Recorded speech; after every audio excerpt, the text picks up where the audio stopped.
بسم اللہ الرحمن الرحیم۔ السلام علیکم۔ وعلیکم السلام۔ ہم نے پچھلے سبق میں رموز و اوقاف یعنی پنکچویشن کا قرآن میں کیا کانسیپٹ ہے اس کے اوپر بڑی تفصیلی بات کی تھی، اور وہ تمام علامات بتائی تھیں کہ جہاں پر ضرور وقف کرنا چاہیے، جہاں پر سانس ٹوٹ جائے تو رکیں، ورنہ آپ آگے کنٹینیو کر سکتے ہیں، اور کچھ ایسے ہیں کہ سانس ٹوٹے نہ ٹوٹے آپ رکنا چاہیں تو رک سکتے ہیں، اور اس کی میں نے بڑی تفصیلات بتائیں۔ لیکن آپ لوگوں کو چونکہ اس سارے لمبے پروسیجرز میں سے نہیں گزارا جا رہا جو مدارس و مساجد میں گھنٹوں اور مہینوں اور پھر سالوں میں آپ قرآن ختم کرتے ہیں، تو آج میں آپ کو ایک بڑا بیسک فنڈامنٹل بتاتا ہوں۔ ہر جگہ رکنے میں کوئی حرج نہیں ہے، بلکہ ایسا کرنے سے آپ قرآن کا وہ حق ادا کریں گے جس میں کہا جاتا ہے کہ خوب ٹھہر ٹھہر کر پڑھا کرو۔ تو اس لیے اگر آپ ہر اس پر جو وقف ہے، ہر وقف پر ہے یا ہر سٹاپ پہ رکیں گے تو غلطی کا احتمال جو ہے وہ ویسے ہی ختم ہو جائے گا۔ اگر آپ ان قواعد کے تحت چلنا چاہیں تو وہ میں نے آپ کو بتا دیے ہیں۔ اگر آپ ایک جنرل رول دیکھنا چاہیں تو ہر جگہ جہاں وقف آتا ہے وہاں وقف کر لیں۔ تو اب ہم عملی طور پہ کچھ الفاظ کو دیکھیں گے۔ سب سے نمبر 1 پہ ہے جزم۔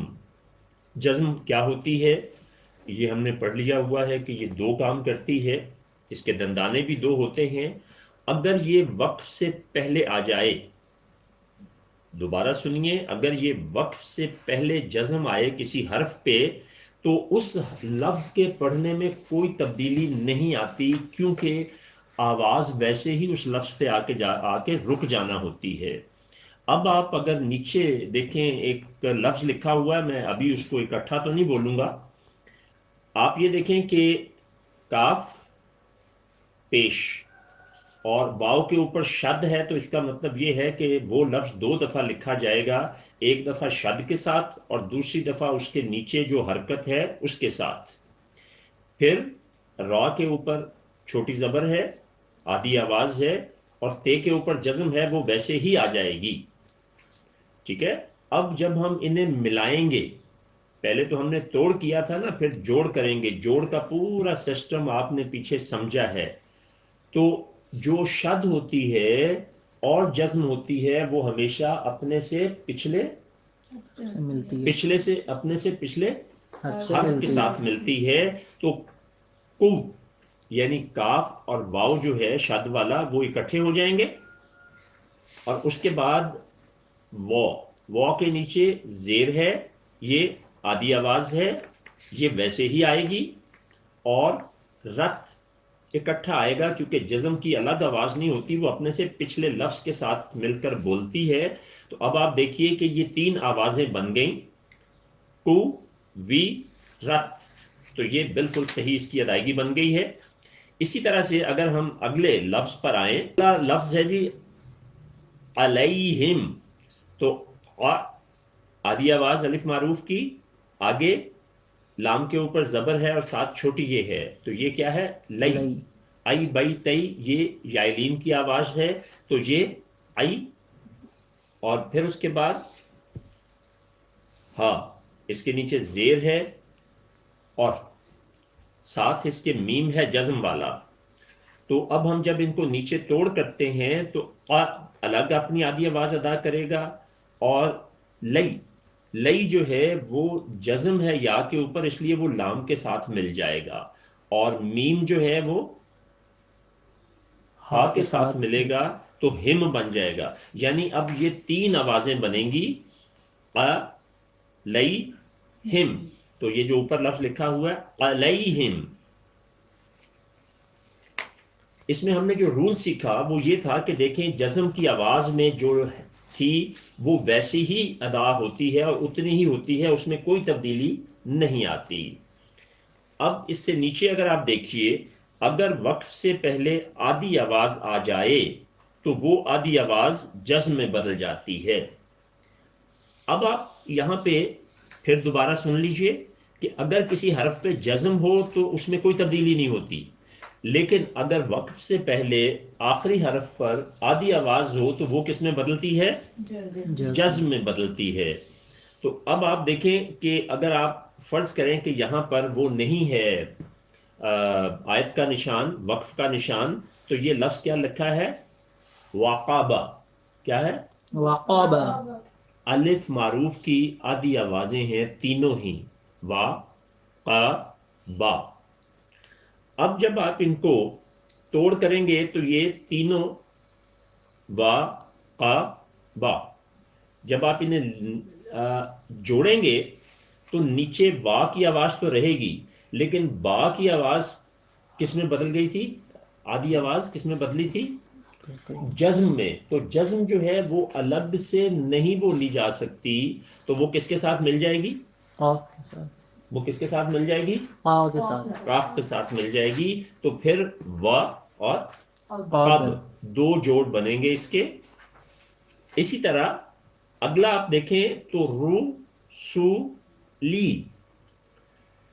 اب آپ کو پڑھنے میں چونکہ سہولت ہوگی، اگر آپ نے وقف کے یہ اصول سیکھے ہوں گے تو آخری حرف اس لفظ کا کیا ہے؟ وقف سے پہلے لام ہے، اور وہ کس کی آدھی آواز ہے؟ یا معروف کی۔ تو آدھی آواز کس میں بدلے گی؟ جزم میں۔ پہلے تو یہ تینوں آدھی آدھی آوازیں ہیں وہ آپ نے ویسے ہی لکھ دی، جب آپ نے توڑ کیا، جب جوڑ کرنے لگے تو رو، واو معروف کی آدھی آواز تو بولے گی، لیکن آگے سو بھی ٹھیک ہے، لیکن لام چونکہ آدھی آواز جو تھی وہ اب جزم میں بدل چکی ہے، تو اس لیے وہ سین کے ساتھ لازمی ملے گی، تو کیا بن جائے گا؟ رسول۔ رسل۔ اور جب آپ اکٹھا ملا دیں گے تو رسل۔ اور اب اگلا لفظ جو ہے وہ کیا ہے؟ بولیے۔ الثاقب۔ الثاقب۔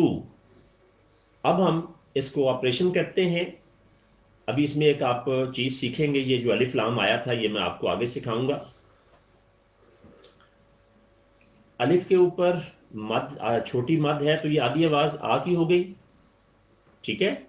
لام ہے اس کے بعد کیا ہے؟ لام ہے۔ لام کے اوپر کوئی حرکت نہیں ہے، تو اس لیے وہ نہیں بولا جائے گا۔ تو اس کے بعد اگلا حرف کیا ہے؟ سا۔ سا کے اوپر شد ہے، شد ہو تو وہ دو دفعہ لکھی جاتی ہے، ایک دفعہ شد کے ساتھ اور ایک دفعہ اس حرکت کے ساتھ جو اس کے اوپر یا نیچے ہو۔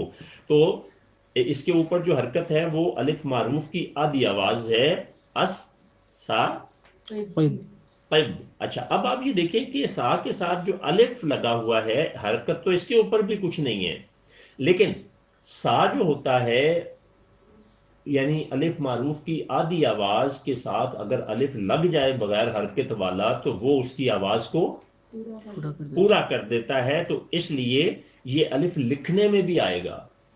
عام طور پہ جو فنڈامنٹل رول ہے وہ کیا ہے کہ جس پہ حرکت نہ ہو وہ نہ لکھا جاتا ہے، نہیں لکھا تو جاتا ہے لیکن بولا نہیں جاتا۔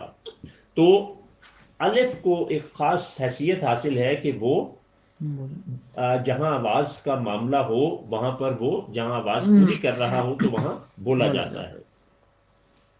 اس کے بعد کئی ہم الثاقب کی بات کر رہے تھے، تو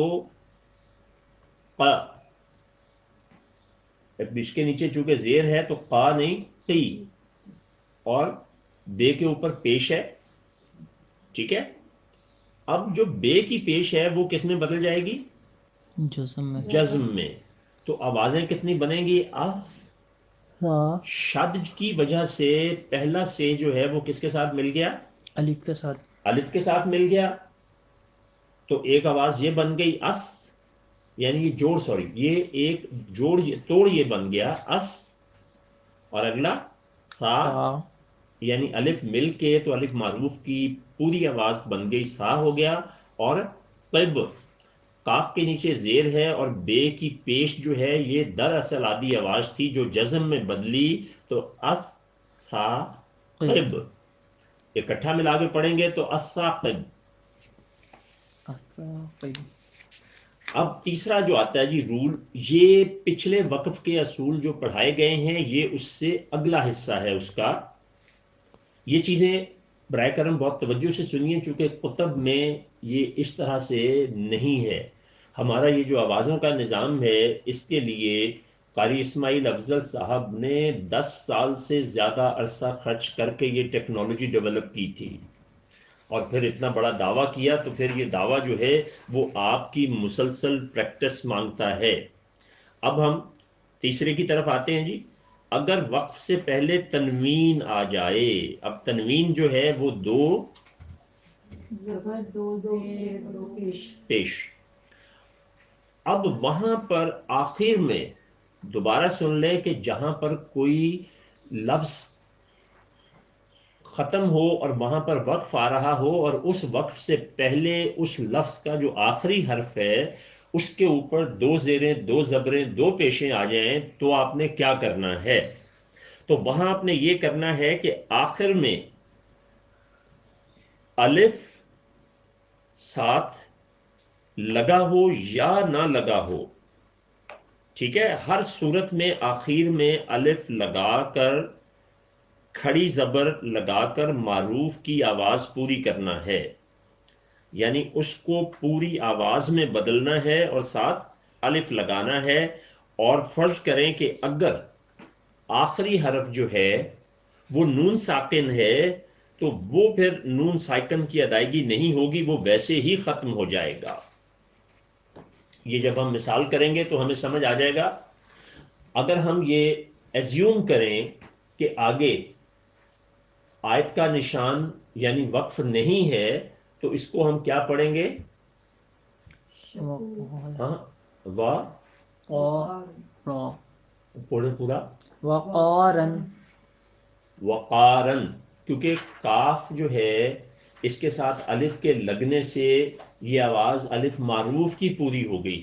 قا آدھی آواز تھی، الف لگنے سے قا پوری آواز ہو گئی. اور یہاں سے یہ شرط شروع ہوتی ہے کہ وقف سے پہلے دو زبریں آ گئی ہیں. اب اس میں اتفاق سے الف لگا ہوا ہے تو ہم نے شرط کیا ہے کہ لگا ہو یا نہ لگا ہو ہم نے آگے اس کے الف لگانا ہے. اور الف لگا کے کرنا کیا ہے؟ آواز کو پورا کرنا ہے. وہ کوئی بھی ہو پانچوں میں سے تو اس آواز کو پورا کرنا. اب میں نے کہا کہ پانچوں میں سے کوئی بھی ہو تو کوئی بھی سے مراد جو ہے نا وہ تین ہوں گی، الف معروف، یائے معروف اور واو معروف، کیونکہ اس میں آدھی پوری دوگنی چوگنی آپ نے پڑھی ہے. یائے لین اور واو لین کی تو ہوتی ہی پوری ہے، اس لیے اس پر یہ شرط اس طرح سے نہیں آتی. اب آپ دیکھیے کہ وا کی آدھی آواز یہ توڑ کرتے ہوئے ایک ہی حرف بنے گا، اور اگلا کیا بنے گا؟ قاف. تو قاف کے ساتھ الف جو ہے وہ ملے گا تو آواز پوری ہوگی نا. اس سے اگلا جو رن تھا، رن میں سے نون جو میں نے اصول بتایا اس کے تحت بیچ میں سے، لیکن یہ نون وہ نکلے گا جو آخر میں ہوگا، ہر نون نہیں نکلے گا، صرف آخر میں والا نون نا، جیسے وقارن تو یہاں جو نون آ رہا تھا وہ نکلا ہے. اور یہ کیا ہے اگلا والا؟ نداءن. تو نی آدھی آواز اور پھر اس کے بعد دال کے ساتھ الف لگ کے آواز پوری ہو گئی، نی دا، اور پھر حمزہ دو زبر ان، اور آگے الف لگا ہی ہوا ہے. جب ہم اس کو اس کے توڑ کے، ابھی تو ہم نے پتہ کیا ہجے کیے ہیں نا، اب ہجے کے بعد توڑ جب آواز کے اعتبار سے کریں گے تو نی دا آ، کیونکہ حمزہ کے اوپر زبر ہے اور اس کے ساتھ الف لگ کے تو آواز پوری ہو گئی.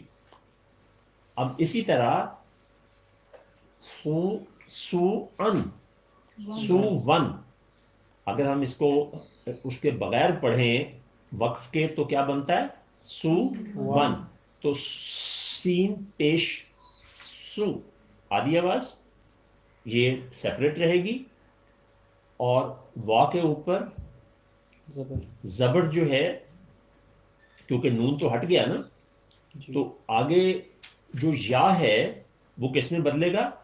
سو الف میں، کیونکہ الف ہم نے لگانا ہی لگانا ہے، تو جب ہم اسے اکٹھا کریں گے تو سو وا پڑھیں گے، ون نہیں پڑھیں گے، نون اس میں سے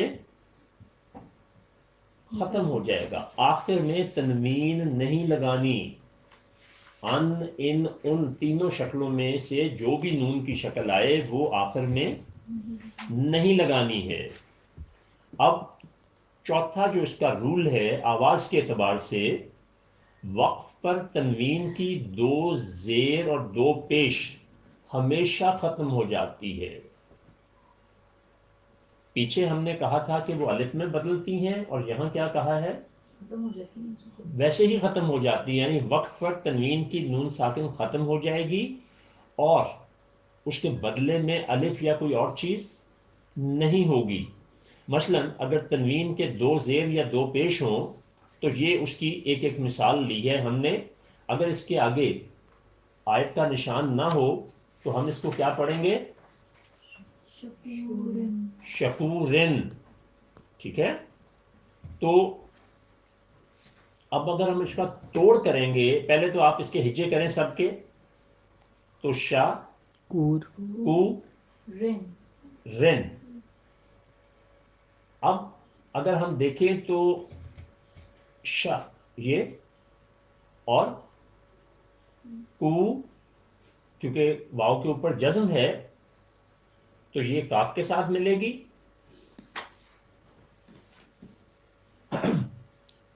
اور یہ آواز پھر پوری ہو جائے گی۔ جب یہ آواز پوری ہوگی تو پھر کتنے گنا بولیں گے ہم اس کو؟ 5 سے 7 گنا۔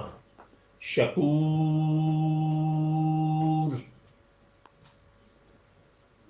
نون ختم ہو گیا اور وہ آواز وہاں پہ پوری ہو گئی۔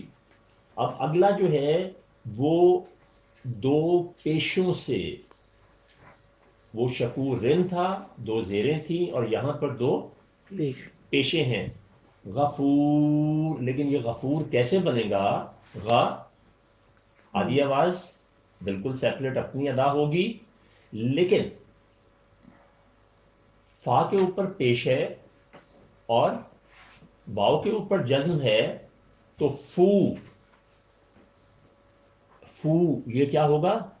واو پیش کی واو معروف کی پوری آواز ہو جائے گی، تو آگے جو آخری حرف ہے اس کے اوپر کیا ہے؟ آدھی آواز ہے نا، تو آدھی آواز کس میں بدلے گی؟ جزم میں بدلے گی۔ تو اس طرح سے یہ جو ہے یہ 4 گنا ہو کر آپ اس کی ادائیگی کریں گے۔ تو کیا ہم اسے پڑھیں گے؟ غفور۔ نہیں، اس میں بھی تو 2 زبر 2 زیر 2 پیش ہیں، تو اس پہ کیوں نہیں الف لگے گا؟ اس میں اس لیے نہیں لگے گا کہ یہاں پر وہ والا فارمولا استعمال نہیں ہو رہا۔ اگر آپ پچھلے والے میں دیکھیں کہ اگر وقف سے پہلے تنوین یعنی 2 زبر ہوں، 2 زبر کی شرط تھی، اس میں جو ہے تنوین کی 2 زیروں اور 2 پیشوں کی بات ہو رہی ہے، زبر کی بات نہیں ہو رہی، اس لیے یہاں پر یہ لگ رہا ہے۔ یہ آپ بھی جو سامعین سن رہے ہیں برائے کرم وہ بھی اس چیز کو نوٹ کر لیں کہ پچھلی میں جو شرط تھی وہ صرف زبروں کی تھی، اس میں جو ہے وہ پیشوں اور زیروں کی بات ہو رہی ہے، اس لیے یہ 4 گنا آواز میں بدل گیا، اور وہ کس میں بدلا؟ الف اس کے آگے لگ گیا۔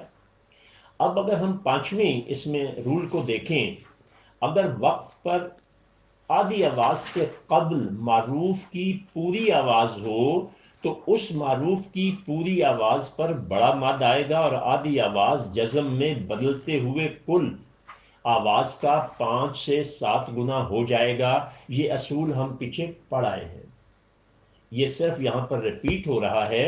جیسے آپ دیکھیں نا تا، یعنی پہلے ہم ان کو سب کو الگ الگ کر کے لکھیں تو تا، عین، لام، میم، واو، نون، یہ کل حروف استعمال ہوئے ہیں، تو یہ کل حروف ہم نے سارے کے سارے لکھ دیے، بیچ میں سے کوئی چھوڑا کیوں نہیں؟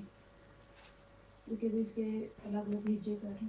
نہیں چھوڑا اس لیے نہیں کہ جس کے ان تمام کے اوپر کوئی نہ کوئی حرکت یا علامت تھی، اس لیے ہم نے ان کو لکھا. اگر کوئی خالی ہوتا تو پھر ہم نے وہ نہیں لکھنا تھا. اب لکھنے کے بعد ہم نے اس کے توڑ بنانے ہیں.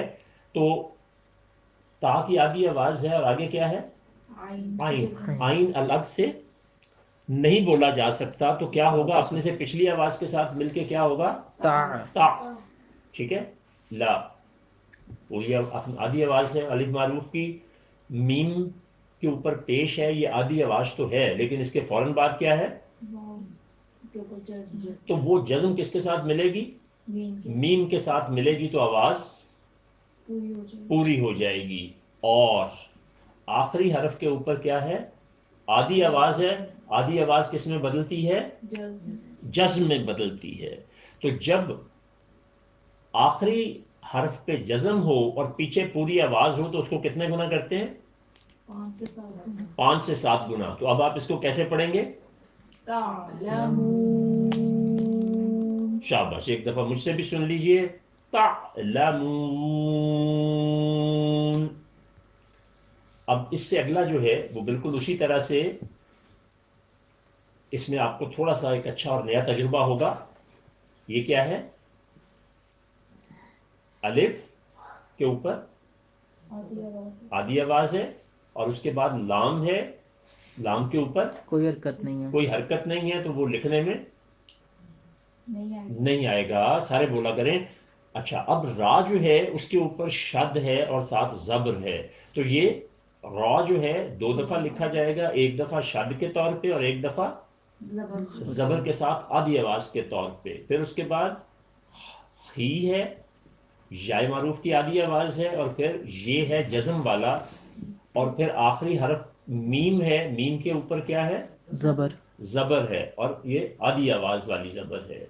اب جب ہم نے نیچے یہ توڑ کرتے ہوئے میم پر آئے ہیں، تو میم پر جو علامت ہم لگائیں گے یا حرکت لگائیں گے وہ جزم لگائیں گے. زبر کیوں نہیں لگائی؟ کیونکہ یہ آخری حرف ہے، آیت ختم ہو رہی ہے، اور ہم نے یہ اصول پڑھا ہے کہ آخری حرف پر اگر آدھی آواز ہو، زیر زبر پیش ہو، تو وہ ڈائریکٹلی جزم میں بدل جاتی ہے. یہ ہم نے حروف کے اعتبار سے ان کو الگ الگ کیا تھا.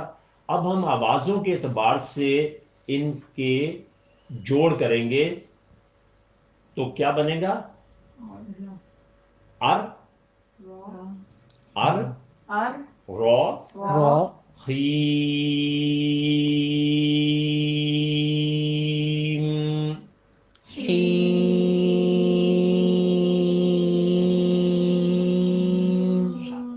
ار ایک آواز، رو دوسری آواز، اور ہا کے نیچے زیر تھی اور ساتھ یہ تھی، تو ہی جو ہے یا معروف کی آواز تھی جو پوری ہو گئی، اور پوری کے بعد جزم کی آواز تھی، تو ہم نے اس کو 5 گنا کر دیا. یہ وہ ہے جو ہم پہلے کر آئے ہیں. اب چھٹا جو ہے وہ یہ ہے کہ اگر وقت سے پہلے پوری آواز ہو تو وہ پوری ہی پڑھی جائے گی، اس میں کوئی تبدیلی نہیں آئے گی، اس میں صرف سانس ٹوٹے گا. یہ بہت آسان ہے، چونکہ ابھی میں نے آپ کو بتایا تھا کہ آپ ایک فنڈامنٹل اصول بنا لیں کہ ہر سٹاپ پہ رکنا، کیونکہ قرآن کے بارے میں حکم کیا کہ اس کو ٹھہر ٹھہر کر پڑھا کرو. تو یہ پوری آواز جس کے آیت کے آخر میں اگر پوری آواز پہ لفظ ختم ہو رہا ہے تو وہ پوری ہی رہے گی، اس میں کوئی چینج نہیں آئے گی. تو یہ آپ خود پڑھیں گے، صرف اس کا توڑ آپ کریں گے حروف کے حوالے سے. پہلی لائن میں حروف کے حوالے سے توڑ کرنا ہوتا ہے، اور دوسری میں آوازوں کے اعتبار سے. تو پہلا لفظ کیا بنتا ہے؟ الینا. الینا. ٹھیک ہے. اب آپ اس کو کرنا شروع کیجئے. الف کے نیچے زیر ہے تو یہ آدھی آواز ای ہو گئی. آگے لام زبر یا لئی. ہاں، تو یہ کیا ہو گئی؟ لئی. پوری آواز ہو گئی کس کی؟ یائے معروف کی. اور یا اگلا لین کی. یا لین کی. پوری آواز نہیں ہے، یہ لین کی آواز ہے. لئی. یہ لئی. دوبارہ کرتے ہیں. الینا تو پہلی آدھی آواز ہے. آدھی آواز ہے، اگلی لین کی آواز ہے. لین کی آواز ہے جو ہوتی ہی پوری ہے. اور اگلا نون.